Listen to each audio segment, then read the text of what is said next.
प्रभु यीशु के सामर्थ्य नाम में आप सबको जय मसीह की प्रेज द लॉर्ड।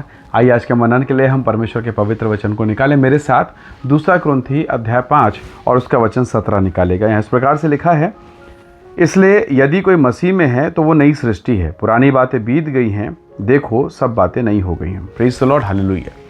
परमेश्वर के लोगों, बाइबल कहती है अब जो मसीह में है वो नई सृष्टि है, नया जीवन, नया शुरुआत और सब कुछ नया। पुरानी बातें बीत गई। कई बार आपने देखा होगा आपके घर का लकड़ी का खिड़की है, बरसात के कारण कई बार जब वो बारिश के कारण लकड़ी फूल जाता है, आप उसे रिपेयरिंग करते हैं, बनाते हैं, डेंटिंग पेंटिंग करते हैं और वो खूबसूरत दिखता है। पर चूंकि लकड़ी अंदर से पुराना है तो आपने शायद कुछ समय तक वो चल सकता है। आपने जो परिश्रम किया, उसे पुट्टी लगाया, उसे कलर लगाया, उसे डेकोरेट किया, कुछ समय तक चले। पर चूंकि अंदर में जो लकड़ी है वो सड़ाहट वाला है, कुछ समय के बाद वो लकड़ी फिर से सड़ेगा और अंततः आपको वो खिड़की बदलना पड़ेगा। तो परमेश्वर का जब वचन कहता है कि अब जो मसीह यीशु में है नई सृष्टि, इसका मतलब क्या है? इसका मतलब ये है कि मैं व्यक्ति तो वही हूँ, मनुष्य वही हूँ, पर मेरे भीतर में यीशु मसीह अब आकर राज्य करता है और उसके राज्य करने के द्वारा अब मेरे भीतर में जो कुछ है वो नया है और उसके अनुसार है। कई बार आप इसे नहीं समझ पाएंगे। जरा सोचिए, एक व्यक्ति जहर को पी ले, पॉइजन ले ले, अब क्या होगा? वो व्यक्ति बचपन से लेकर जवानी तक हष्ट पुष्ट, बलवान, जिम जाने वाला, एक्सरसाइज करने वाला हष्ट पुष्ट व्यक्ति है, कोई बीमारी नहीं, कोई तकलीफ नहीं। पर उसने जहर को लिया और अब वो जहर थोड़ा सा लिया उसने, पर इतने बड़े शरीर को वो नष्ट कर देगा, मार देगा, ख़त्म कर देगा, क्योंकि वो बाहरी वस्तु जो खतरनाक है वो उसके अंदर में आके प्रवेश किया और उसने अपना सर दिखाया। तो आपको मालूम है कि जहर उसने हल्का सा लिया और वो मर गया, सड़ गया, ख़त्म हो गया। बिल्कुल वैसे ही मैं और आप मनुष्य होने के नाते, संसार में रहने के नाते कई बार हम इसे समझ नहीं पाते। स्वर्ग का परमेश्वर, स्वर्ग का प्रभु हमारे भीतर में आके राज्य करता है। आप कहेंगे यीशु को ग्रहण कर लेने के बाद या यीशु के साथ चलने के बाद या यीशु के नाम को लेने या प्रार्थना करने से क्या होगा? जब एक थोड़ा सा जहर आपके पूरे शरीर को नष्ट कर सकता है तो वो सर्वशक्तिमान परमेश्वर जिसने सारे जहां को बनाया, उसकी शक्ति तो समझो।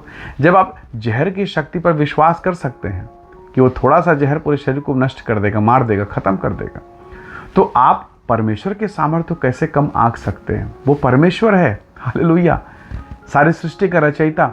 और वो कहता है मैं तुम में चला फिरा करूँगा, मैं तुम्हारा परमेश्वर होऊंगा, तुम मेरे लोग। जब वो परमेश्वर आपके भीतर में आ जाए तो क्या परिवर्तन होगा, जरा कल्पना कीजिए। तो परमेश्वर का दास आत्मा में होकर पौलुस कहता है कि अब जो मसीह यीशु में है, या दूसरे शब्दों में अब जिन्होंने मसीह को ग्रहण कर लिया, अब नई सृष्टि है, नया जीवन है, नया अनुग्रह है, हालेलुया। पुराने समय में आपको याद होगा डीवीडी प्लेयर हुआ करता था।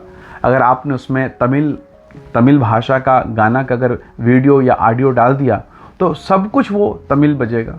अगर आपने हिंदी लगाया, इंग्लिश लगाया, जो आप डालेंगे वो गाना वहाँ प्ले होगा, वैसे ही आवाज़ आएगी।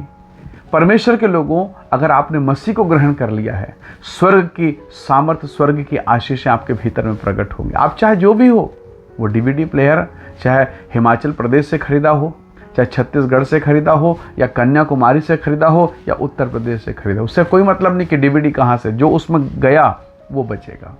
तो प्रभु के लोगों, चाहे आप कहीं के भी हों, कहीं से भी इस वचन को सुन रहे हैं, पर अगर आपके भीतर में परमेश्वर प्रभु यीशु मसीह गए हैं, अगर उनका प्रवेश हो गया है, यदि वो आपके हृदय में राज्य करते हैं, तो कल्पना कीजिए क्या होने वाला है। स्वर्गीय वस्तु आपके हिस्से में आएंगी, स्वर्ग का आशीष आपका है। जरा सोचो तो सही, दाऊद क्या काम करता था? भेड़ बकरियों का साधारण एक लड़का, भेड़ बकरियों का चरवाहा। पर जब उसने कहा यहोवा मेरा चरवाहा, मेरा मालिक, मेरा स्वामी, मेरा परमेश्वर, तो उसकी परिस्थिति बदल गई। वो लड़का इज़राइल के सिंहासन तक पहुंच गया, हालेलुया। तो प्रभु के लोगों, क्या आपका जीवन परिवर्तित नहीं हो सकता?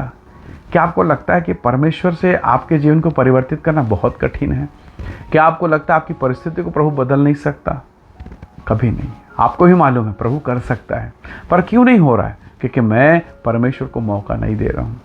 प्रभु के लोगों, आपको मालूम है जब एक लंबी यात्रा आप करते हैं, आप टिकट कटा के चुपचाप बैठ जाते हैं, ट्रेन में, बसों में, फ्लाइट में, क्योंकि आपको वो नहीं आता चलाने, पर आपको मालूम है ये काबिल ये चलाएगा, आपने कीमत चुकाई और चुपचाप बैठ गए और आप अपने गंतव्य स्थान तक सकुशल पहुंच जाते हैं। जिस परमेश्वर ने सारे जहां को बनाया, जो सब कुछ को सही रीति से चलाते चला आ रहा है, क्या वो आपके छोटे से परिवार या घर को नहीं चला सकता? समस्या यह है, हम बहुत परेशान होते हैं, बहुत चिंता करते हैं, बहुत हड़बड़ाते हैं, बहुत इधर उधर की बातें करते हैं और अपने मन को, अपने विचारों को इतना भर लेते हैं कचरा बातों से, गंदगी से, कि हमें समझ में नहीं आता। प्रभु के लोगों, प्रभु यीशु मसीह मरियम और मार्था के घर गए।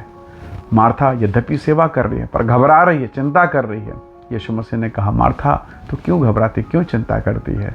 कई बार हमारा जीवन ऐसा ही है। अब परमेश्वर के वचन को आपने पढ़ा है, बाइबल कहती है अब जो मसीह यीशु में है नई सृष्टि है, क्यों ना हम एक नई शुरुआत करें। अगर वो जहर, एक छोटा सा जहर पूरे शरीर को प्रभावित कर सकता है, तो वो जीवनदायक यीशु हमारे शरीर, हमारे घर, हमारे प्राण, हमारी आत्मा, सब कुछ को प्रभावित कर सकता है और अपने स्वभाव में परिवर्तित कर सकता है। वही प्रभु आपको आशीष देगा। हो सकता है आज आप बीमारी, पीड़ा, तकलीफ, डिप्रेशन, तनाव से होकर गुजर रहे हैं, पर जब आपने यीशु को ले लिया अपने हृदय में, तो फिर वो थोड़ी दिन के बाद, थोड़े समय के बाद अपना असर दिखाएगा और वो आपको जीवन से भर देगा, अपने अनुग्रह से भर देगा। आइए दुआ करें, प्रभु को कहेंगे, खुदावन तू मेरे जीवन में आ, मुझ में कब्जा कर, अपनी महिमा से भरपूर कर। आइए दुआ करें। प्रेमी अनुग्रहकारी स्वर्ग पिता, मेरे प्रिय भाई बहनों के जीवन को मैं आपके हाथों में सौंपता हूँ। अब जो मसीह यीशु में है, आपने कहा वो नई सृष्टि है। पिता, पुरानी बातें बीत गई, खुदावंत होने दे इनके जीवन से पुरानी बातें, बीमारी, रोग और व्याधियां जाती रहे और नए जीवन के सामर्थ्य इनके जीवन में कार्य करे। हर एक बीमारी, डिप्रेशन, तनाव प्रभु यीशु के नाम से दूर हो। आशीष दे, अनुग्रह से भरपूर कर, यीशु के नाम से मांगते हैं, आमीन आमीन। प्रभु आप सबको बहुत ऐसे आशीष दे। Praise the Lord. जय मसीह की।